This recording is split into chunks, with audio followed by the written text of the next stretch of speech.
യേശുവിൽ ഏറ്റവും സ്നേഹം നിറഞ്ഞവരെ, പെന്തക്കോസ്ത് അനുഭവ ധ്യാനത്തിൻ്റെ 7ാമത്തെ ദിവസത്തിലേക്ക് നമ്മൾ പ്രവേശിക്കുകയാണ്. പരിശുദ്ധാത്മാവിനെ പറ്റി ഒത്തിരിയേറെ കാര്യങ്ങൾ നമ്മൾ ഈ ദിവസങ്ങളിൽ കേട്ട് കഴിഞ്ഞു. ആരും വിചാരിക്കരുത് ഈ 9 ദിവസങ്ങൾ കൊണ്ട് ഈ ടോപ്പിക്ക് നമുക്ക് കംപ്ലീറ്റ് ആയിട്ടും കവർ ചെയ്യാൻ പറ്റുമെന്ന്. നെവർ. ഒരു മനുഷ്യായുസ് മുഴുവൻ വിചാരിച്ചാലും ഈ വിഷയം നമുക്ക് പഠിച്ചു തീർക്കാൻ സാധ്യമല്ല. സെയിൻറ്റ് അഗസ്റ്റിൻ ഉണ്ടായ അനുഭവം നിങ്ങൾക്ക് എല്ലാവർക്കും തന്നെ അറിയാം. കടലിൽ നിന്നും കക്ക കൊണ്ട് വെള്ളം വാരി ഒരു കൊച്ചു കുഴിയിലേക്ക് നിറച്ച് കടൽ വറ്റിക്കാൻ ശ്രമിക്കുന്ന ഒരു ബാലനെയാണ് അദ്ദേഹം കാണുന്നത്. ഇതുപോലെയാണ് നമ്മൾ പരിശുദ്ധാത്മാവിനെ പറ്റി പഠിക്കാൻ തുടങ്ങിക്കഴിഞ്ഞാൽ നമ്മൾ ഈ ശുശ്രൂഷയിലൂടെ ചെയ്യുന്നത് നമ്മുടെ ജീവിതത്തിന് ആവശ്യമായ കാര്യമാണ്. നമ്മൾ ഈ ശുശ്രൂഷയിലൂടെ ചെയ്യുന്നത് നമുക്ക് 6-7 സ്റ്റെപ്പുകൾ യേശുവിലേക്ക് വളരാൻ സഹായിക്കുമെങ്കിൽ, ദൈവവുമായിട്ടുള്ള ഒരു കൂട്ടായ്മ നമുക്ക് ലഭിക്കുമെങ്കിൽ, ഈ ശുശ്രൂഷ കൊണ്ട് ദൈവം ഉദ്ദേശിച്ച പ്രതിഫലം കിട്ടുകയാണ്. പാപം ഓരോ ദിവസവും വർദ്ധിച്ചു കൊണ്ടിരിക്കുന്ന ഈ ലോകത്തിൽ ദൈവത്തോടു കൂടെ നടക്കുന്ന ഒരു ചെറിയ അജഗണത്തെ ദൈവം രൂപപ്പെടുത്തുന്നുണ്ട്. ചെറിയ അജഗണമേ ഭയപ്പെടേണ്ട, നിങ്ങൾക്ക് രാജ്യം നൽകുവാൻ എൻ്റെ പിതാവ് പ്രസാദിച്ചിരിക്കുന്നു. യേശുവിനറിയാം ഇതെന്നും ഒരു ചെറിയ ഗ്രൂപ്പായിരിക്കും. നോഹയുടെ കാലത്ത് രക്ഷയുടെ അനുഭവത്തിൽ വന്നത് നോഹയും കുടുംബവും മാത്രമാണ്. പെന്തക്കോസ്ത് നാളിൽ കർത്താവിൻ്റെ അത്ഭുതം കാണാൻ 5000 തടിച്ചുകൂടി. നിങ്ങൾക്കറിയാം, പുരുഷന്മാർ മാത്രം 5000 പേര് എന്ന് പറഞ്ഞാൽ സ്ത്രീകൾ 10000 കൂട്ടാം. ഇന്നും അങ്ങനെ തന്നെയാണ്. കൺവെൻഷന് 5000 പുരുഷന്മാരുണ്ടെങ്കിൽ ചേച്ചിമാർ 15000 ഉണ്ടായിരിക്കും. ഉറപ്പാണ്. സ്ത്രീകൾ ഭക്തിയുടെ കാര്യത്തിൽ എന്നും മുന്നിൽ തന്നെയാണ്. അത് ലോക ചരിത്രം മുഴുവൻ അങ്ങനെയാണ്. യേശു ഉയർത്തെഴുന്നേറ്റപ്പോഴും കല്ലറയിലേക്ക് പോകുന്നത് സ്ത്രീകളാണ്. കുരിശിൻ ചുവട്ടിൽ നിൽക്കുന്നവരുടെ കാര്യം നോക്കിയാൽ യോഹന്നാൻ മാത്രമേ ഉള്ളൂ ഞങ്ങളുടെ കൂട്ടത്തിൽ നിന്നും. ബാക്കി എല്ലാം അവിടെ ഫീമെയിൽ ഡൊമിനൻസ് ആണ് കാണുന്നത്. അപ്പൊ 5000 പുരുഷന്മാരുണ്ടായിരുന്നു. നിങ്ങൾ ഓർക്കണം, ഇത്രയും ആൾക്കാർ അപ്പം തിന്നാനും അത്ഭുതം കാണാനും ഉണ്ടായിരുന്നു. പക്ഷേ പരിശുദ്ധാത്മാവിനെ പറ്റി പറഞ്ഞപ്പോൾ 120 പേരേ ഉള്ളൂ. യേശുവിൻ്റെ ശുശ്രൂഷ തന്നെ പരാജയപ്പെട്ടു പോയോ എന്ന് മാനുഷികമായി ചിന്തിക്കുന്ന ഒരു അവസ്ഥ. അതായത് യേശുവിൻ്റെ ധ്യാനം കൂടാൻ വന്നിരിക്കുന്നത് 120 പേരാണ്. യേശുവിൻ്റെ രോഗശാന്തി വിടുതൽ ധ്യാനം കൂടാൻ യേശുവിന് 2 ലക്ഷം പേരെ കിട്ടിയെങ്കിൽ, യേശുവിൻ്റെ പെന്തക്കോസ്ത് അനുഭവ ധ്യാനം കൂടാൻ യേശുവിന് 120 പേരെ മാത്രമേ കിട്ടിയുള്ളൂ. ഇതെന്നും ഒരു ചെറിയ ഗ്രൂപ്പാണ്. ചെറിയ അജഗണമേ ഭയപ്പെടേണ്ട, നിങ്ങൾക്ക് രാജ്യം നൽകുവാൻ പിതാവ് പ്രസാദിച്ചിരിക്കുന്നു. ഇന്ന് 7ാമത്തെ ദിവസം പരിശുദ്ധാത്മാവിൻ്റെ വെള്ളം എന്ന് പറയുന്ന അടയാളത്തെക്കുറിച്ചാണ് നമ്മൾ ചിന്തിക്കാൻ പോകുന്നത്. ജലം, വെള്ളം, ഈ ഒരു അടയാളം പരിശുദ്ധാത്മാവിനെ കുറിച്ച് ബൈബിൾ വ്യക്തമായിട്ട് കാണിക്കുന്നു. നമ്മുടെ കർത്താവായ യേശു തിരുനാളിൻ്റെ അവസാനത്തെ മഹാദിനത്തിൽ എഴുന്നേറ്റ് നിന്നുകൊണ്ട് ഉച്ചസ്വരത്തിൽ പറഞ്ഞു എന്നാണ് പറയുന്നത്. യേശു സാധാരണഗതിയിൽ ഒരു ശാന്തനാണ്. അവൻ സ്വരം ഉയർത്തത്തില്ല എന്നൊരു പ്രവചനവും കിടപ്പുണ്ട്. തെരുവീതികളിൽ അവൻ്റെ ശബ്ദം ഉയരുകയില്ല എന്ന് യേശയ്യാ പറയുന്നുണ്ട്. ചതഞ്ഞ ഞാങ്ങണ അവൻ ഒടിക്കുകയില്ല, പുകഞ്ഞ തെരിയെ കെടുത്തുകയില്ല, തെരുവീതികളിൽ അവൻ്റെ ശബ്ദം ഉയരുകയില്ല. വളരെ സോഫ്റ്റ് സ്പോക്കൺ ആയിട്ടുള്ള, വളരെ മൃദുവായി സംസാരിക്കുന്ന യേശു പതിവ് തെറ്റിച്ചുകൊണ്ട് ഉച്ചസ്വരത്തിൽ വിളിച്ചു പറയുന്നത് പരിശുദ്ധാത്മാവിനെ പറ്റി പറയുമ്പോഴാണ്. ആർക്കെങ്കിലും ദാഹിക്കുന്നെങ്കിൽ അവൻ എൻ്റെ അടുക്കൽ വന്ന് കുടിക്കട്ടെ. എന്നിൽ വിശ്വസിക്കുന്നവൻ്റെ ഹൃദയത്തിൽ നിന്ന് വിശുദ്ധ ലിഖിതം പ്രസ്താവിക്കുന്നത് പോലെ ജീവജലത്തിൻ്റെ അരുവികളെന്നുള്ള ട്രാൻസ്ലേഷൻ തെറ്റാണ്. ശരിക്കുള്ള ട്രാൻസ്ലേഷൻ അരുവി എന്നല്ല, നദികളെന്നാണ്. ഇംഗ്ലീഷ് ബൈബിളിലെല്ലാം റിവേഴ്സ് എന്നാണ് കിടക്കുന്നത്. എന്നിൽ വിശ്വസിക്കുന്നവൻ്റെ ഹൃദയത്തിൽ നിന്നും ജീവജലത്തിൻ്റെ നദികൾ ഒഴുകുമെന്നാണ് യേശു പറഞ്ഞത്. ഹല്ലേലൂയ. യേശു ഇത് ഉച്ചത്തിൽ വിളിച്ചു പറയാൻ ഒരു കാരണമുണ്ട്. അവിടുത്തെ പെന്തക്കോസ്ത് തിരുനാളുമായിട്ടൊക്കെ ബന്ധപ്പെട്ട്, പല പെരുന്നാളുകളുമായിട്ടും ബന്ധപ്പെട്ടും ജനങ്ങൾ ഇങ്ങനെ ലക്ഷക്കണക്കിന് യഹൂദന്മാർ തടിച്ചുകൂടി. ഈ അണുവീണ തെറ്റാത്ത ആചാരാനുഷ്ഠാനങ്ങളാണ് ഇവരുടെ പ്രത്യേകത. ഒരു വള്ളി പുള്ളി തെറ്റുകാർ, ഒരു മില്ലിമീറ്റർ ഇവർ തെറ്റിക്കാൻ. പക്ഷേ ഇതെല്ലാം കഴിഞ്ഞിട്ട് ജീവിതത്തിൽ ഒരു മാറ്റവും വരുത്താത്തവരായി ഇവർ ഈ ആചാരാനുഷ്ഠാനം കഴിഞ്ഞ് ഇവരുടെ ഭവനങ്ങളിലേക്ക് ഉണങ്ങി വരണ്ടവരായി തിരിച്ചു പോകുന്ന ഒരു കാഴ്ച നമ്മുടെ കർത്താവ് കാണുകയാണ്. ഇത് കർത്താവിൻ്റെ ഹൃദയത്തെ വേദനിപ്പിക്കുകയാണ്. അതായത് ശരിക്കും പ്രിയപ്പെട്ടവരെ, ഞാൻ പറയും, നിങ്ങളൊന്ന് ശ്രദ്ധിക്കണം. നമ്മളൊരു പള്ളിയിൽ പോയാൽ, ഒരു ധ്യാനത്തിന് പോയാൽ പോകുന്നത് പോലെയാണോ ഇറങ്ങി വരേണ്ടത്? നമ്മൾ പോയതുപോലെ തന്നെയാണ് ഇറങ്ങി വരുന്നതെങ്കിൽ നമ്മൾ എന്തിനാണ് പോയത്? ഞാനൊരു ബാർബർ ഷോപ്പിൽ മുടി വെട്ടാൻ പോകുന്നു.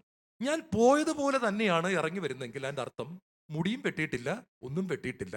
ഞാൻ എന്തിനാണ് അവിടെ പോയത്? കർത്താവ് ഇതാണ് കാണുന്നത്. ഇവർ ഇവിടെ വന്നിട്ട് ഇതെല്ലാം കാണിച്ചിട്ട് തിരിച്ചു പോകുന്നത് ഒരു മാറ്റവും ഇല്ലാത്തവരായിട്ടാണ്. ഇത് കണ്ടിട്ട് കർത്താവ് വിളിച്ചു പറയുകയാണ്, ആത്മീയ കാര്യങ്ങൾക്കൊരു പ്രത്യേകതയുണ്ടെന്ന് പറഞ്ഞിട്ട് പറയുകയാണ്, എൻ്റെ അടുത്ത് ആരെങ്കിലും വന്നാൽ അവൻ വന്ന വഴിക്ക് പോകത്തില്ല, വന്നതുപോലെ പോകത്തില്ല. തൻ്റെ ജനന സമയം തൊട്ട് കർത്താവ് ഇത് തെളിയിക്കുകയാണ്. കിഴക്ക് നിന്ന് വന്ന 3 ജ്ഞാനികൾ കൊച്ചീശോയാണ്. ഈശോ അവരോടൊരു വാക്ക് പോലും സംസാരിച്ചിട്ടില്ല. ഈശോ ചുമ്മാ ഒരു ചിരിയൊക്കെ ചിരിച്ച് ഇങ്ങനെ കൈയും കാലും ഒക്കെ അടിച്ച് ഇടയ്ക്ക് കരയുന്നുണ്ട്. ജനിച്ച ഉണ്ണീശോയാണ്, ജനിച്ച് കിടക്കുന്ന ഉണ്ണീശോയാണ്. ഉണ്ണീശോ ഒന്നും സംസാരിക്കാഞ്ഞിട്ട് പോലും, ഒരു വചനവും പറയാഞ്ഞിട്ട് പോലും കിഴക്ക് നിന്ന് വന്ന ജ്ഞാനികൾ ദൈവവചനം പറയാണ്, അവർ വന്ന വഴിക്കല്ല മടങ്ങിപ്പോയത്, അവർ മറ്റൊരു വഴിക്കാണ് മടങ്ങിപ്പോയത്. ഹല്ലേലൂയ. ഇത് കർത്താവിൻ്റെ ഒരു പ്രത്യേകതയാണ്. കർത്താവ് ഒന്നും മിണ്ടിയിട്ടില്ല, പക്ഷെ കർത്താവിൻ്റെ അടുത്ത് കറക്റ്റായിട്ട് വന്നാൽ വന്നതുപോലെ പോകാൻ പറ്റത്തില്ല. കുരിശിൽ കിടക്കുന്ന കള്ളന് പോലും വന്നതുപോലെ പോകാൻ പറ്റുന്നില്ല. കുരിശിന്റെ അടുത്ത് നിൽക്കുന്ന ശതാധിപന് പോലും വന്നതുപോലെ ചെല്ലാൻ പറ്റുന്നില്ല. റോമാ ശതാധിപൻ, 100 പട്ടാളക്കാരുടെ അധിപൻ, അവൻ അന്ന് വൈകിട്ടിൽ ചെന്നിട്ട് അവന്റെ ഭാര്യ മക്കളും അത്ഭുതപ്പെട്ടു പോയി കാണും. അദ്ദേഹം തലയും കുനിഞ്ഞിരിക്കുകയാണ്, കരയുകയാണ്. ഭാര്യ ചോദിച്ചു, നിങ്ങൾ എന്തിനാ കരയുന്നത്? ഞാൻ ഒരുപാട് ക്രൂശീകരണം കണ്ടിട്ടുണ്ടടി, നിനക്കറിയാമല്ലോ, ഞാൻ ക്രൂശീകരണം ഒത്തിരി കണ്ടിട്ടുണ്ട്. പക്ഷെ ഇന്ന് ഞാനൊരു ക്രൂശീകരണം കണ്ടു. സാധാരണയല്ല, എൻ്റെ ജീവിതം പാടെ മാറി. അവൻ സാക്ഷാൽ ദൈവത്തിൻ്റെ പുത്രനായിരുന്നു. ഹല്ലേലൂയ. ഇതുകൊണ്ട് ഈശോ പറയുകയാണ്, ഈ ആത്മീയ ശുശ്രൂഷ ചെയ്യുന്നവർ ശ്രദ്ധിക്കണം. നമ്മുടെ ശുശ്രൂഷയിൽ വരുന്നവർ വന്നതുപോലെയാണ് മടങ്ങുന്നെങ്കിൽ നമ്മുടെ ശുശ്രൂഷ പരാജയമാണ്. വലിയ മാറ്റമൊന്നും ഞാൻ പറയുന്നില്ല, പക്ഷെ അറ്റ്ലീസ്റ്റ് അവർക്കൊരു ടച്ച്, അവർ പറയണ ഒരു പ്രത്യേക അനുഭവം ഇന്ന് കിട്ടി, എന്തോ ദൈവം ഇവിടെ ഉണ്ടായിരുന്നു, ഉറപ്പാ. യേശു പറയാണ്, എൻ്റെ അടുത്ത് വരുന്നവൻ, ദാഹമുള്ളവൻ, ദൈവത്തിന് വേണ്ടി ദാഹിക്കുന്നവൻ എൻ്റെ അടുക്കൽ വരട്ടെ, എൻ്റെ അടുക്കൽ വരുന്നവൻ്റെ അടുത്തു നിന്നും നദികൾ ഒഴുകിക്കൊണ്ടിരിക്കും. ഹല്ലേലൂയ. വെള്ളം എന്തിനെയാണ് കാണിക്കുന്നത്? എന്താണ് ഈ വെള്ളത്തിൻ്റെ പ്രത്യേകത? ഒരുപാട് പ്രത്യേകതയുണ്ട്. ഒന്ന്, റിഫ്രഷ്മെൻ്റ് ആണ്, അതായത് പുതുക്കലാണ്. നമ്മൾ നല്ല വെയിലത്ത് ക്ഷീണിച്ച് വന്നിട്ട് മുഖം ഒന്ന് കഴുകിയാൽ മതി. തണുത്ത വെള്ളത്തിൽ ജസ്റ്റ് ഒന്നും വേണ്ട, നമ്മുടെ മുഖം ഒന്ന് കഴുകി കഴിഞ്ഞാൽ തന്നെ നമ്മൾ പെട്ടെന്ന് നമ്മുടെ ക്ഷീണവും മടുപ്പും എല്ലാം മാറി. ഒരു അത്ഭുതമാണ് അത്. എന്താണ് ബോഡിയിൽ ഇത്രയും ഒരു മിനിറ്റ് കൊണ്ട് സംഭവിക്കുന്നത്? നമ്മൾ 1 മിനിറ്റ് ആ ടാപ്പിൻ്റെ അടുത്തൊന്ന് വെള്ളം കഴുകിയതേ ഉള്ളൂ. വാവ്, പെട്ടെന്ന് നമുക്ക് ഒരു വല്ലാത്ത ഉന്മേഷവും, വെള്ളം കുടിച്ചിട്ട് പോലുമില്ല, എന്നിട്ട് പോലും നമ്മൾ പെട്ടെന്ന് അങ്ങ് ഫ്രഷ് ആകുകയാണ്. വെള്ളത്തിൻ്റെ ഒരു പ്രത്യേകതയാണത്, പുതുക്കലാണ്. കർത്താവ് പറയാണ്, പരിശുദ്ധാത്മാവിനെ ഒരു ചെറിയ ടച്ച് മതി, നിങ്ങൾ പെട്ടെന്ന് പുതുക്കപ്പെടും. പുതുക്കുന്ന ആത്മാവാണ് പരിശുദ്ധാത്മാവ്. യെശയ്യാ 44:3, വരണ്ട ഭൂമിയിൽ ജലവും ഉണങ്ങിയ നിലത്ത് അരുവികളും ഞാൻ ഒഴുക്കും. കർത്താവിൻ്റെ വാഗ്ദാനമാണിത്. എത്രമാത്രം ഉണങ്ങി വരണ്ടിരിക്കുന്ന ഒരു വ്യക്തിയും കർത്താവിൻ്റെ അടുത്ത് ചെന്നാൽ, കർത്താവ് ഇവിടെ പറയുന്നത്, ഉണങ്ങിയ നിലത്ത് അരുവികളും നദികളും ഞാൻ ഒഴുക്കും. വരണ്ട ഭൂമിയിൽ ജലവും ഉണങ്ങിയ നിലത്ത് അരുവികളും ഞാൻ ഒഴുക്കും. സങ്കീർത്തനം 42:1, നീർച്ചാൽ തേടുന്ന മാൻപേടയെ പോലെ എൻ്റെ ഹൃദയം എൻ്റെ കർത്താവിനായി ദാഹിക്കുന്നു. ഹല്ലേലൂയ. യേശുവിൽ ഏറ്റവും സ്നേഹം നിറഞ്ഞവരെ, ഈ ശരിക്കും നമ്മൾ കർത്താവിലാണെങ്കിൽ ഒരു വൈബ്രൻ്റ് ആണ് നമ്മൾ. ശരിക്കും പറഞ്ഞാൽ നമുക്ക് വൈബ്രൻ്റ് ആകാതിരിക്കാൻ പറ്റത്തില്ല. നമ്മൾ ഈ എല്ലാവരും മാതാവിനെ വ്യാകുല മാതാവ് എന്നൊക്കെ പറയുന്നു, അങ്ങനെ ഒരു പേര് മാതാവിനുണ്ടെന്ന് എനിക്കറിയാം. പക്ഷേ ബൈബിൾ വായിക്കുമ്പം ഞാൻ ഈ മാതാവ് വ്യാകുലപ്പെട്ട് കാണുന്നത് കുരിശിൻ്റെ താഴെ മാത്രമാണ്. നിന്റെ ഹൃദയത്തിൽ ഒരു വാൾ ഉണ്ടെന്നല്ല പറഞ്ഞത്, നിന്റെ ഹൃദയത്തിലൂടെ ഒരു വാൾ കടക്കും എന്നാണ് ശിമയോൻ പറയുന്നത്. അതായത് ഫ്യൂച്ചർ ടെൻസിൽ ഒരിക്കൽ സംഭവിക്കാൻ പോകുന്ന ഒരു കാര്യമാണ്. മാതാവിനെ നമ്മൾ എപ്പോൾ കണ്ടാലും വൈബ്രൻ്റ് ആണ്. എൻ്റെ ഹൃദയം എൻ്റെ രക്ഷകനായ ദൈവത്തിൽ ആനന്ദിക്കുന്നു. ഒരു റിഫ്രഷ്മെൻറ്റിൻ്റെ പുതുക്കത്തിലാണ് മാതാവ് നടക്കുന്നത്. മാതാവിന് എപ്പോഴും നമ്മൾ ഈ മുഖം കഴുകുന്നത് പോലത്തെ ഒരു അനുഭവമാണ്. പരിശുദ്ധാത്മാവ് എപ്പോഴും ഇങ്ങനെ മുഖം കഴുകുന്ന ഒരു അനുഭവം മാതാവിന് കൊടുക്കുന്നുണ്ടായിരുന്നു. മാതാവും പരിശുദ്ധാത്മാവുമായിട്ടുള്ള ബന്ധത്തിലൂടെ മാതാവിന് കിട്ടിയ ഒരു അനുഭവമാണ്. ഈ മാതാവിന്, ഈ വൈബ്രൻ്റ് ആയിട്ടുള്ള മാതാവിൻ്റെ സ്വഭാവം തന്നെയാണ് മാതാവ് എലിസബത്തിന്റെ വീട്ടിൽ ചെല്ലുമ്പോൾ മാതാവിനുള്ളത് അങ്ങോട്ട് കയറുകയാണ്. ഈ തെറി പറയുന്നവൻ ഒരു വീട്ടിൽ കയറി ചെന്നാൽ ആ വീട് മുഴുവൻ തെറിയായി പോകും. ചാണകത്തിൽ ചവിട്ടിക്കൊണ്ട് ഒരുത്തൻ ഒരു വീട്ടിലോട്ട് ചെന്ന് കഴിഞ്ഞാൽ ആ വീട് രാവിലെ തൂത്ത് വൃത്തിയാക്കിയിട്ടതാണെങ്കിൽ ഇയാൾ ഇറങ്ങിപ്പോയി കഴിഞ്ഞാലും വീട്ടുകാർ മണിക്കൂർ നേരം മൂക്കും പൊത്തി നടക്കേണ്ടി വരും. ഈ അകത്ത് സുഗന്ധമുള്ള ആള്, നദിയുള്ള ആള്, വെള്ളമുള്ള ആള് ഏത് വീട്ടിലോട്ട് ചെന്നാലും അവിടെ ചെല്ലുന്നവർക്കെല്ലാം ഒരു റിഫ്രഷ്മെന്റ് കിട്ടും. മാതാവ് ഈ റിഫ്രഷ്മെന്റ് വാട്ടാണ് അവിടെ ചെല്ലുന്നത്. പെട്ടെന്ന് എലിസബത്തും സ്നാപയോഹനാനും സകലരും ഈ പുതുക്കത്തിലേക്ക് വരികയാണ്. നമ്മുടെ ഓരോ പ്രാർത്ഥനകളിലും ഈ വെള്ളം നമ്മുടെ മേൽ ഒഴുകി വരട്ടെ എന്ന് ദൈവം ആഗ്രഹിക്കുകയാണ്. 2, വെള്ളം നമ്മളെ ശുദ്ധിയാകും. നിങ്ങൾക്കറിയാം, നമ്മൾ എത്ര അഴുക്കിൽ നിന്ന് വന്നാലും നമ്മൾ ഒരു കുളി കഴിഞ്ഞ് കഴിയുമ്പോൾ നമ്മുടെ ശരീരത്തുള്ള സകല അഴുക്കും, ഇപ്പം എനിക്കാണെന്നുണ്ടെങ്കിൽ ഈ കുളിക്കുന്നതിന് മുമ്പ് ഇട്ട ഉടുപ്പെടുത്ത് മാറ്റിയിടാതെ പറ്റത്തില്ലോ. സത്യം പറയാണ്, കുളി കഴിഞ്ഞ് കഴിഞ്ഞിട്ട് ആ ഉടുപ്പ് നമ്മൾ മാറ്റി കഴുകാനിടുന്ന ഭാഗത്തേക്ക് ഇടുന്നത് തന്നെ ഒരു ബുദ്ധിമുട്ടാണ്. കാരണം അത്രയും ഒരു വ്യത്യാസം നമ്മൾ നേരത്തെ ഇട്ട ഉടുപ്പും നമ്മുടെ ശരീരവുമായിട്ട് ഉണ്ടായി കഴിഞ്ഞു. പിന്നെ ഇങ്ങനെ ഒരു അഡ്ജസ്റ്റ്മെന്റിൽ ഇങ്ങനെ കൊണ്ടുപോയി, ഞാൻ ഇട്ട ഉടുപ്പ് തന്നെയാണ്, പക്ഷെ നമ്മളിങ്ങനെ കൊണ്ടുപോയാണ് ഇടുന്നത്. കാരണം എന്ന് പറഞ്ഞാൽ നമ്മൾ അത്രമാത്രം വൃത്തിയായി കഴിഞ്ഞിരിക്കുന്നു.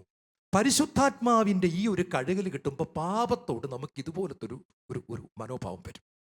ഇങ്ങനത്തെ ഒരു സാധനം വരും. അതൊരു പ്രത്യേകതയാണ്. പരിശുദ്ധാത്മാവ് നമ്മളെ കഴിയുമ്പോൾ നമ്മൾ തന്നെ നേരത്തെ ഇട്ടിരുന്ന ഉടുപ്പിനോട് ഇപ്പം എനിക്ക് അനുഭവം ഉണ്ടായതുപോലെ നമ്മൾ തന്നെ മുഴുകിയിരുന്ന പാപത്തെ കാണുമ്പോൾ നമുക്ക് ഒരു അകൽച്ച വരികയാണ്, ഒരു വെറുപ്പ് വരികയാണ്. യെസക്കേൽ പ്രവാചകന്റെ പുസ്തകം 36:25, ഞാൻ നിന്റെ മേൽ ശുദ്ധജലം തളിക്കും, നിന്നെ എല്ലാ മാലിന്യങ്ങളിൽ നിന്നും ഞാൻ ശുദ്ധീകരിക്കും. എന്തൊരു വാഗ്ദാനമാണ് പ്രിയപ്പെട്ടത്! ഏതൊരു പാപിക്കും പ്രത്യാശ തരുന്ന, ഏത് പാപിക്കും രക്ഷ കൊടുക്കുന്ന. ഞാൻ ഈ കഴിഞ്ഞ ദിവസം യൂട്യൂബിൽ ഒരു കാര്യം കണ്ടു. ഞാൻ ആ സിനിമാ നടിയുടെ പേര് പറയുന്നില്ല. വളരെയധികം കോൺട്രവേഴ്സ്യലായി തീർന്ന ഒരു സീരിയൽ ആക്ട്രസും സിനിമയിലൊക്കെ അഭിനയിച്ചിട്ടുള്ളവരാണ്. അവർ രാഷ്ട്രീയവുമായിട്ട് ബന്ധപ്പെട്ടും അവരുടെ പേര് പല കോൺട്രവേഴ്സിയിലും വന്നിട്ടുള്ളതാണ്. പേര് ഞാൻ പറയുന്നില്ല. അവർ പറയാണ്, എല്ലാവരാലും വെറുക്കപ്പെട്ട് ജയിലിൽ പേര് പറഞ്ഞാൽ നിങ്ങൾക്ക് എല്ലാവർക്കും അറിയാം. എല്ലാവരാലും വെറുക്കപ്പെട്ട് ജയിലിൽ കിടന്ന സമയത്ത് നിരാശപ്പെട്ടിരിക്കുമ്പോൾ ഒരാൾ കൊണ്ടുവന്ന് ഒരു പുതിയ നിയമത്തിന്റെ പുസ്തകം കൊടുത്തു. യോഹന്നാന്റെ സുവിശേഷം തൊട്ട് സഹോദരി വായിച്ചോളാൻ പറഞ്ഞു. പുള്ളിക്കാരി പറയാണ്, എനിക്ക് യേശുവിനെ ആരാന്നൊന്നും അറിയത്തില്ല. ഞാൻ ആ ജയിലിൽ സങ്കടപ്പെട്ട് പത്രത്തിലും ടി വിയിലും എല്ലാം എൻ്റെ ഫോട്ടോ കാണിച്ച് ഞാനൊരു കൊള്ളാത്ത ആളാന്ന് പറഞ്ഞുകൊണ്ട് വാർത്തകൾ ഇങ്ങനെ വന്നുകൊണ്ടിരിക്കുന്നത് എനിക്കറിയാം. ആ സമയത്ത് ഞാൻ ഈ ബൈബിൾ വായിക്കുമ്പോൾ എനിക്ക് എൻ്റെ മേൽ ആരോ ശുദ്ധജലം തളിക്കുന്നത് പോലെ, ഞാനൊരു ഷവറിൻ്റെ താഴെ നിൽക്കുന്നത് പോലത്തെ ഒരു അനുഭവം ജയിലിൽ വെച്ച് എനിക്ക് തരികയാണ്. ഇപ്പോൾ പുറത്തൊക്കെ ഇറങ്ങിക്കഴിഞ്ഞ് ഞാൻ ചില സുവിശേഷകരോട് ചോദിച്ചപ്പോഴാണ് അവർ പറഞ്ഞത്, അത് പരിശുദ്ധാത്മാവ് സഹോദരിക്ക് തന്ന ഒരു ആശ്വാസമായിരുന്നു. കർത്താവ് പറയാണ്, സകല മാലിന്യങ്ങളിൽ നിന്നും നിന്നെ ഞാൻ ശുദ്ധീകരിക്കും. 3, വെള്ളം നമുക്ക് ജീവൻ നൽകുന്നു, വളർച്ച നൽകുന്നു. നമ്മളൊരു ചെടി നട്ട് കഴിഞ്ഞാൽ നമുക്കറിയാം, ചെടി വളർന്നു വരുന്നത് എങ്ങനെയാണ്? വെള്ളം ഒഴിച്ചു കൊടുക്കണം. നമ്മൾ വളം മാത്രം ഇട്ട് കൊടുത്താലും ചെടി ഒരിക്കലും വളർന്നു വരാൻ പോകുന്നില്ല. ഇനി വളം ഇട്ടില്ലേലും വെള്ളം മാത്രം ഒഴിച്ചാലും ചെടി എങ്ങനെയെങ്കിലും, ഇച്ചിരി ശക്തി കുറവാണെങ്കിൽ പോലും ചെടി എങ്ങനെയെങ്കിലുമൊക്കെ പിടിച്ചു കയറി മോളോട്ട് വരാൻ നോക്കും. പക്ഷെ വെള്ളമില്ല എന്നുണ്ടെങ്കിൽ യാതൊരു രക്ഷയുമില്ല. യോഹന്നാൻ 4:14, ഞാൻ നൽകുന്ന വെള്ളം കുടിക്കുന്നവന് പിന്നീട് ഒരിക്കലും ദാഹിക്കുകയില്ല. സങ്കീർത്തനം 1:3, നീർച്ചാലിനരികെ നട്ടതും യഥാകാലം ഫലം തരുന്നതും ഇല കൊഴിയുന്നതുമായ വൃക്ഷം പോലെയാണ് അവൻ. ഹല്ലേലൂയ. ഞാനൊരു സംഭവം നിങ്ങളോട് പറയാം. ആഫ്രിക്കയിൽ ഒരു രാജ്യത്ത്, ആഫ്രിക്കൻ കോണ്ടിനെന്റിൽ കുറേ വർഷങ്ങൾക്ക് മുമ്പ് ഒരു വലിയ കൊടുങ്കാറ്റുണ്ടായി. കൊടുങ്കാറ്റെന്ന് പറഞ്ഞാൽ അതിശക്തമായ കൊടുങ്കാറ്റ് കഴിഞ്ഞു ചെന്ന ആ രാജ്യത്തെ അധികാരികൾ ഞെട്ടിപ്പോയി. ഒരു വനം, ഒരു കാട്, ആ കാടിൻ്റെ അകത്ത് മുഴുവൻ മരങ്ങളും താഴെ കിടക്കുകയാണ്. അവർക്ക് സങ്കടമായി. കാര്യം അവരുടെ ഒരു വലിയ ഫോറസ്റ്റാണ്. കാടിൻ്റെ അകത്ത് മുഴുവൻ മരങ്ങളും, മൊത്തം കാറ്റ് അത്ര ശക്തമായിരുന്നു, മുഴുവൻ മരങ്ങളും താഴെ കിടക്കുകയാണ്. പക്ഷെ അവരെ അത്ഭുതപ്പെടുത്തിയ 2 മരങ്ങൾ വീഴാതെ നിൽക്കുകയാണ്. ഭയങ്കര അത്ഭുതമായി. 2 മരങ്ങൾ വീഴാതെ നിൽക്കുകയാണ്. ഭയങ്കര അത്ഭുതം. അപ്പോൾ അവർ വിചാരിച്ചതൊന്ന് പഠിച്ചിട്ട് തന്നെ. പടുകൂറ്റൻ മരങ്ങളെല്ലാം താഴെ പോയപ്പോൾ 2 ഇവരതിനെക്കുറിച്ച് പഠിച്ചപ്പോൾ കണ്ടത്, ഈ മരങ്ങൾ അതിൻ്റെ വേര് കിലോമീറ്ററോളം, ഏതാണ്ട് 7.5 കിലോമീറ്റർ ദൂരത്തിൽ ഈ വേര് യാത്ര ചെയ്ത് ആമസോൺ നദിയിൽ ചെന്ന് ഒരു കുറേ ബ്രാഞ്ചായിട്ട് ആമസോൺ നദിയുടെ അകത്ത് വേര് കൊണ്ട് ഫിറ്റ് ചെയ്ത് വെച്ചിരിക്കുകയാണ്. മണ്ണിന്റെ അടിയിൽ കൂടി. മാത്രമല്ല, ഇവർ ഈ അടുത്തടുത്ത് നിൽക്കുന്ന 2 മരവും ഭായി പോലെ, ഫ്രണ്ട്സിനെ പോലെ ഇവരുടെ വേരുകൾ മണ്ണിന്റെ അടിയിൽ കൂടെ കൂട്ടി പിണഞ്ഞിട്ട് അതിൻ്റെ ഒരു നെറ്റ്വർക്ക് ഇവർ ഉണ്ടാക്കി വെച്ചിട്ടുണ്ട്. കണ്ടോ, ഐക്യത്തിന്റെ ഒരു അടയാളവും കൂടാണ്. ഇവർ ഈ മണ്ണിന്റെ അടിയിൽ വേരുകൾ തമ്മിൽ കൂട്ടി കെട്ടിപ്പിടിച്ച് നിൽക്കുന്നു. എന്നിട്ട് ഈ രണ്ടിൻ്റെയും വേര് 7.5 കിലോമീറ്റർ യാത്ര ചെയ്ത് ആമസോൺ നദിയിൽ മുങ്ങി നിന്ന് മുഴുവൻ സമയം വെള്ളം അടിച്ചുകൊണ്ടിരിക്കുകയാണ്. അപ്പം അതിശക്തമായ ഒരു റൂട്ടിൻ്റെയും ഒരു സ്റ്റെമ്മിൻ്റെയും ബലത്തിൽ ഏത് വലിയ കൊടുങ്കാറ്റടിച്ചിട്ടും സകല മരങ്ങളും താഴെ വീണപ്പോഴും 2 മരങ്ങൾ ജീവൻ നിലനിർത്തിക്കൊണ്ട് പിടിച്ചു നിൽക്കുകയാണ്. ഹല്ലേലൂയ. പ്രിയപ്പെട്ടവരെ, നിന്റെ വലതുവശത്ത് 1000-ങ്ങളും ഇടതുവശത്ത് 10,000-ങ്ങളും മരിച്ചു വീണേക്കാം, നിനക്കൊന്നും സംഭവിക്കില്ല. അക്ഷരാർത്ഥത്തിൽ മാത്രമല്ല, ആത്മീയാർത്ഥം. നിന്റെ കൂടെയുള്ള സകലരും പാപത്തിൽ നിലം പതിച്ചേക്കാം. നിന്റെ ഇടതുവശത്ത് 1000-ങ്ങൾ പാപത്തിൽ നിലം പതിച്ചേക്കാം. നിന്റെ വലതുവശത്ത് നിന്റെ കൂടെയുള്ള 10,000-ങ്ങൾ കൊടിയ പാപത്തിൽ മരിച്ചു വീണേക്കാം. നിനക്കൊന്നും സംഭവിക്കുകയില്ല. നിന്നെ പിടിച്ചു നിർത്താൻ, കാരണം നീർച്ചാലിനരികെ നട്ടതും യഥാകാലം ഫലം തരുന്നതും ഇല കൊഴിയാത്തതുമായ ഒരു വൃക്ഷമാക്കി ഞാൻ നിന്നെ മാറ്റും. ഞാൻ വന്നിരിക്കുന്നത് ജീവൻ ഉണ്ടാകാനും അത് സമൃദ്ധമായി നൽകുവാനുമാണ്. പ്രിയപ്പെട്ടവരെ, പരിശുദ്ധാത്മാവിലൂടെ നൽകുന്ന അനുഗ്രഹങ്ങളെ നമ്മൾ ശ്രദ്ധിക്കുക. ജെറമിയ പ്രവാചകന്റെ പുസ്തകം 17-ാം അധ്യായം 8-ാം തിരുവചനം. അവൻ ആറ്റുതീരത്ത് നട്ട മരം പോലെയാണ്, അത് വെള്ളത്തിലേക്ക് വേരൂന്നിയിരിക്കുന്നു, അത് വേനൽക്കാലത്തെ ഭയപ്പെടുന്നില്ല, അതിൻ്റെ ഇലകൾ എന്നും പച്ചയാണ്, വരൾച്ചയുടെ കാലത്തും അതിന് ഉത്കണ്ഠയില്ല, അത് ഫലം നൽകിക്കൊണ്ടേയിരിക്കുന്നു. ഹല്ലേലൂയ. ഒരു വിശ്വാസിയെക്കുറിച്ച്, ഒരു ദൈവ പൈതലിനെ കുറിച്ച്, പരിശുദ്ധാത്മ ജലം നിറഞ്ഞ ഒരു വ്യക്തിയെക്കുറിച്ചുള്ള മനോഹരമായ പ്രൊഫറ്റിക്കൽ മെസ്സേജാണ്. Praise the Lord. ഇത് നോക്കിക്കേ. ഞാൻ ഓർക്കാറുണ്ട്, നമ്മുടെ അൽഫോൻസാമ്മയുടെ ജീവിതത്തിൽ മുറിയിലൊരു കള്ളൻ കയറുന്നുണ്ട്. നിങ്ങൾ വായിച്ചിട്ടുണ്ടോ? അതായത് ശരീരം മുഴുവൻ കരിയോയിൽ വാരി തേച്ചിട്ടാണ് ഈ കള്ളൻ കയറുന്നത്. അതായത് ഈ പിടിച്ചാൽ കിട്ടാതിരിക്കാൻ വേണ്ടിയിട്ടുള്ള അവരുടെ ടെക്നിക്കാണ്. ഈ പരിപൂർണമായിട്ടും എണ്ണ കൊണ്ട് പൊതിഞ്ഞ ഒരു കള്ളൻ പേടിച്ചു പോയി. കാരണം കരിയോയിൽ വാരി തേച്ചിട്ടാണ്, ഈ വർക്ക്ഷോപ്പിൽ പോയിട്ട് കരിയോയിൽ വാങ്ങിച്ചിട്ട് പുള്ളി ഇത് മൊത്തം പൂശിയിട്ടാണ് കയറുന്നത്. ഈ അൽഫോൻസാമ്മയുടെ കണക്ഷൻ വിട്ടുപോയി, പേടിച്ചു പോയി. സാധാരണ ഒരു പെൺകുട്ടിയാണ്, പേടിച്ചു പോയി. പേടിച്ചെന്ന് പറഞ്ഞാൽ ചെറിയ ഒരു സൈക്കാട്രിക് സാധനം പോലെ ആയി. അപ്പൊ ചികിത്സയ്ക്ക് വേണ്ടി ഡോക്ടറിൻ്റെ അടുത്ത് കൊണ്ടിരിക്കുകയാണ്. അപ്പൊ ഡോക്ടറിൻ്റെ അടുത്ത് കൊണ്ടിരുമ്പോൾ ഈ അൽഫോൻസാമ്മ ചുമ്മാ ഇങ്ങനെ ഇരുന്ന് കർത്താവിനെ പറ്റി മാത്രം ഇങ്ങനെ പറയുകയാണ്. യേശു എത്ര നല്ലവനാണ്, വേറൊന്നും പറയുന്നില്ല. യേശു ആത്മമണവാളനാണ്, യേശു എത്ര നല്ലവനാണ്, യേശു ആത്മമണവാളനാണ്. അപ്പൊ ഹൈന്ദവനായ ഒരു ഡോക്ടറിൻ്റെ അടുത്താണ് ഇവര് കൊണ്ടുചെല്ലുന്നത്. ഡോക്ടർ ശരിക്കും പരിശോധിച്ചിട്ട് സിസ്റ്റേഴ്സിനോട് പറയുകയാണ്, നിങ്ങൾ ഈ കൊണ്ടുവന്നിരിക്കുന്ന കൊച്ചു സിസ്റ്റർ ഒരു വിശുദ്ധയാണ് കേട്ടോ. ഹൈന്ദവനായ ഡോക്ടർ പറയുകയാണ്. അപ്പോൾ ബാക്കി സിസ്റ്റേഴ്സ് ചോദിച്ചു, ഡോക്ടറെ അതെന്താ ഇങ്ങനെ പറയുന്നത്? അപ്പോൾ പറഞ്ഞു, ഈ ഒരു പ്രത്യേകമായ മാനസിക അവസ്ഥയിൽ ഉള്ളിൽ എന്തുണ്ടോ അത് പുറത്തു വരും. ഉള്ളിൽ എന്തുണ്ടോ അത് പുറത്തു വരും. ഉദാഹരണം, പണത്തോടാണ് എന്തെങ്കിലും ഒരു ആർത്തി ഉള്ളതെങ്കിൽ പണത്തിൻ്റെ കാര്യം പറഞ്ഞുകൊണ്ടിരിക്കും. എന്തെങ്കിലും ഒരു തെറ്റായ ബന്ധമാണ് ഉള്ളിൽ ആഗ്രഹത്താലെങ്കിലും കിടക്കുന്നെങ്കിൽ അയാളുടെ പേര് പറഞ്ഞുകൊണ്ടിരിക്കും. ഞാൻ പറഞ്ഞു മനസ്സിലായോ? ആരോടെങ്കിലും വെറുപ്പോ വൈരാഗ്യമോ ഉണ്ടെങ്കിൽ അവൻ തട്ടിപ്പോട്ടെ എന്ന് പറഞ്ഞുകൊണ്ടിരിക്കും. എന്താണെങ്കിലും അകത്ത് കിടക്കുന്ന ഈ സാധനം പുറത്തോട്ട് വരിക തന്നെ ചെയ്യും. എന്നിട്ട് ആ ഹൈന്ദവനായ ഡോക്ടർ പറയാണ്, ഈ കൊച്ചു സിസ്റ്ററിൻ്റെ അകത്ത് യേശു ഭഗവാൻ മാത്രമേ ഉള്ളൂ. യേശു ഭഗവാൻ അല്ലാതെ ഈ സിസ്റ്ററിൻ്റെ ഉള്ളിൽ മറ്റാരുമില്ല, മറ്റൊന്നുമില്ല. ഇതുകൊണ്ടാണ് ഈ ഒരു സിറ്റുവേഷനിൽ പോലും പ്രിയപ്പെട്ടവരെ, സഭ അൽഫോൻസാമയെ വിശുദ്ധയാക്കുന്ന സമയത്ത് ഈ ഡോക്ടർ പറഞ്ഞ സ്റ്റേറ്റ്മെന്റും സഭ വത്തിക്കാൻ വലിയൊരു ഡോക്യുമെന്റ് ആയിട്ട് എടുക്കുകയാണ്. ഹല്ലേലൂയ. കാരണം ഇങ്ങനെ ഈ ഒരു തകർച്ച പോലും ദൈവം നന്മയ്ക്കാക്കി മാറ്റിയെന്നുള്ളതാണ്. ഒരു കള്ളൻ കയറി വന്ന് പേടിച്ച കാര്യം പോലും ഒരാളെ വിശുദ്ധിയായി ഡിക്ലെയർ ചെയ്യാൻ വേണ്ടി അയാളുടെ ഹൃദയത്തിൻ്റെ അകത്ത് ആരും കാണാതിരുന്ന കാര്യത്തെ പുറത്തു കൊണ്ടുവരുവാൻ വലിയവനായ ദൈവം ഉപയോഗിച്ചു. റോമ 8:28, ദൈവത്തെ സ്നേഹിക്കുന്നവർക്ക്, അവിടുത്തെ പദ്ധതി അനുസരിച്ച് വിളിക്കപ്പെട്ടവർക്ക് അവിടുന്ന് സകലതും നന്മയ്ക്കാക്കി മാറ്റുന്നു. കള്ളൻ കയറിയത് പോലും നന്മയ്ക്കാക്കി മാറ്റുന്നു. കള്ളൻ കയറി പേടിച്ചത് പോലും നന്മയ്ക്കാക്കി മാറ്റുന്നു. ഹല്ലേലൂയ. അത് നന്മയ്ക്കാക്കി മാറ്റാൻ പറ്റില്ലെങ്കിൽ കള്ളൻ കയറുന്ന വഴിക്ക് തന്നെ താഴെ വീണ് അവൻ്റെ കാലൊടിഞ്ഞേ. ദൈവം അത് സമ്മതിക്കത്തില്ലായിരുന്നു. ദൈവം അത് അനുവദിച്ചത് ഉപരി നന്മ ദൈവം മുന്നിൽ കണ്ടു. ദൈവം നമ്മളെ വിളിക്കുകയാണ്. ആറ്റുനീരത്ത് തട്ട വൃക്ഷം പോലെയാണ് അത്. ബൈബിൾ അവസാനിക്കുന്നത് വെളിപാട് പുസ്തകം 22-ാം അധ്യായം. അവസാനത്തെ പുസ്തകം ഏതാണ്? വെളിപാട്. വെളിപാടിലെ അവസാനത്തെ അധ്യായം ഏതാണ്? 22-ാം അധ്യായം. ബൈബിൾ അവസാനിക്കുകയാണ്.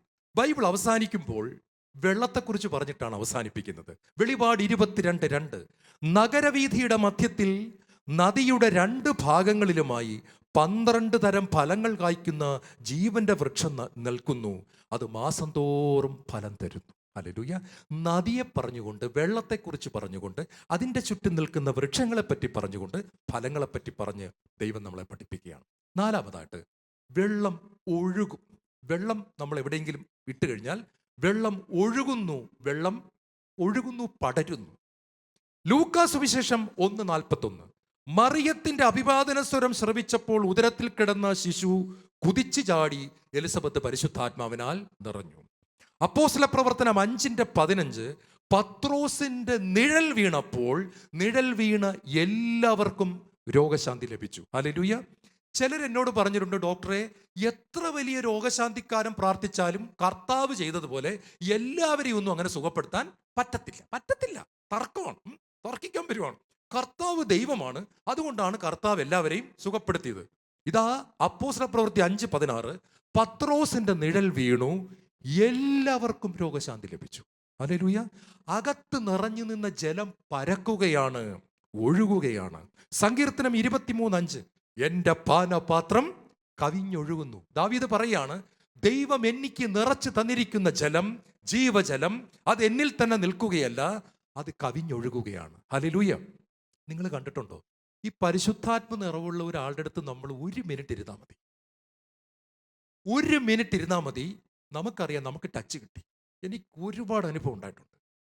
സംസാരിക്കുക പോലും വേണ്ട, അവർ നമ്മളെ നോക്കി ചിരിച്ചാൽ മതി. ചിരിക്കുക പോലും വേണ്ട, അവർ നമ്മളെ നോക്കിയാൽ മതി.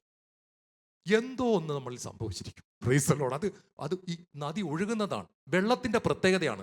വെള്ളം പെട്ടെന്ന് കയറി അടുത്ത സ്ഥലത്തേക്ക് പോകും. ഇപ്പം ഞാൻ കണ്ടിട്ടുണ്ട്, ഗ്ലാസ്സിൽ നിന്ന് നമ്മുടെ വീട്ടിൽ തറയിൽ വെള്ളം വീണ അടുക്കളയിലെ തറയിലേക്ക് മൊത്തം ഇതെങ്ങനെ പതുക്കെ അങ്ങോട്ട് ഒഴുകിക്കൊണ്ടിരിക്കുകയാണ്. ഇതാ പരിശുദ്ധാത്മാവുള്ള ഒരാളുടെ അടുത്ത് വന്നു കഴിഞ്ഞാൽ സെക്കൻഡിൽ നമുക്ക് കാര്യം പറയാനായിട്ട് സാധിക്കും. വെളിപാട് പുസ്തകം 22:1 ദൈവത്തിൻ്റെയും കുഞ്ഞാടിൻ്റെയും സിംഹാസനത്തിൽ നിന്ന് പുറപ്പെട്ട് സ്വടികം പോലെ തെളിഞ്ഞതും ജീവജലത്തിൻ്റെ നദി അവൻ എനിക്ക് കാണിച്ചു തന്നു. ഹല്ലേലൂയ. യോഹന്നാൻ ബൈബിൾ അവസാനിപ്പിക്കുന്നത് എങ്ങനെയാണെന്നറിയാമോ? എനിക്ക് ജീവജലത്തിൻ്റെ നദി എൻ്റെ കർത്താവ് കാണിച്ചു തന്നു. Praise the Lord. എൻ്റെ പാനപാത്രം നിറഞ്ഞു കവിഞ്ഞൊഴുകുന്നു. എന്നെ കേട്ടുകൊണ്ടിരിക്കുന്ന പ്രിയപ്പെട്ട അപ്പന്മാരെ, അമ്മമാരെ, കുടുംബ പ്രാർത്ഥനയിൽ നിങ്ങളിലുള്ള ജീവജലത്തിൻ്റെ നദി മക്കളിലേക്ക് ഒഴുകട്ടെ. മൊബൈൽ ഫോണിൻ്റെ അഡിക്ഷൻ ആണെന്നൊക്കെ പറഞ്ഞ് ഒരുപാട് പേര് പ്രാർത്ഥിക്കാൻ വരാറുണ്ട്. ഉത്തരവുണ്ട്. കുടുംബ പ്രാർത്ഥനകളിൽ ഈ പാനപാത്രം കവിഞ്ഞൊഴുകണം. ഹല്ലേലൂയ. പാനപാത്രം കവിഞ്ഞൊഴുകുന്ന കുടുംബ പ്രാർത്ഥനയാണെങ്കിൽ വൈകുന്നേരം 6 മണിയാകുമ്പോൾ മക്കൾ വന്നിട്ട് ചോദിക്കും, അമ്മച്ചി പ്രാർത്ഥിക്കുന്നില്ലേ എന്ന് അവരിങ്ങോട്ട് ചോദിക്കും. മറ്റത് നമ്മൾ പ്രാർത്ഥനയാണെന്ന് പറയുമ്പോൾ അവർ പറയും, നാളെ ഒരു ക്ലാസ് ടെസ്റ്റ് ഉണ്ടമ്മ, അതുകൊണ്ട് പിന്നെ അല്ലെങ്കിൽ ഒരു ഹോംവർക്ക് ഉണ്ട്, അത് ചെയ്യാതെ പറ്റുക, എന്തെങ്കിലും അവർ പറയും.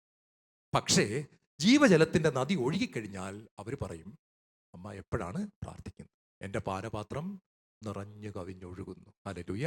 വിശുദ്ധ ജോൺ മരിയ വിയാനി അച്ഛൻ വിശുദ്ധ കുർബാന ചൊല്ലാൻ കയറി നിൽക്കുമ്പോൾ ആയിരക്കണക്കിന് വരുന്ന ജനം പൊട്ടിക്കരയുമായിരുന്നു.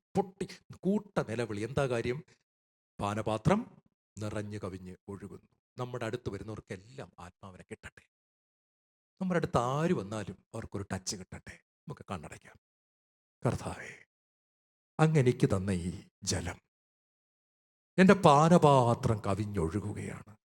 മാതാവിൻ്റെ അടുത്ത് ആര് ചെന്നാലും അവർക്ക് പെട്ടെന്ന് പരിശുദ്ധാത്മാവിൻ്റെ ടച്ച് കിട്ടുമായിരുന്നു. പത്രോസിൻ്റെ അടുത്ത് ആര് വന്നാലും പെട്ടെന്ന് അവർക്ക് ഹോളി സ്പിരിറ്റിൻ്റെ ഒരു ടച്ച് കിട്ടുമായിരുന്നു. പരിശുദ്ധാത്മാവും നിറവും ജീവജലം നിറഞ്ഞ് ഞാൻ എൻ്റെ ജോലി സ്ഥലത്തേക്ക് ചെല്ലുമ്പോൾ, ഞാനൊരു ട്രാൻസ്പോർട്ട് ബസ്സിൽ കയറുമ്പോൾ, ഒരു മാർക്കറ്റ് പ്ലേസിൽ പോകുമ്പോൾ, ഞാൻ എൻ്റെ കുഞ്ഞുങ്ങളോട് സംസാരിക്കുമ്പോൾ അവർക്കെല്ലാം ജീവജലത്തിൻ്റെ നദി ഒഴുകിച്ചെന്ന് അവരെ തൊടുന്ന അനുഭവം നൽകണമേ. നമുക്ക് കർത്താവിനെ സ്തുതിക്കാം. Hallelujah, hallelujah. പരിശുദ്ധാത്മ ജലമേ ഒഴുകി വരിക, എന്നെ റിഫ്രഷ് ചെയ്യുക, എന്നെ പുതുക്കുക, എന്നെ കഴുകുക, എന്നെ ശുദ്ധീകരിക്കുക.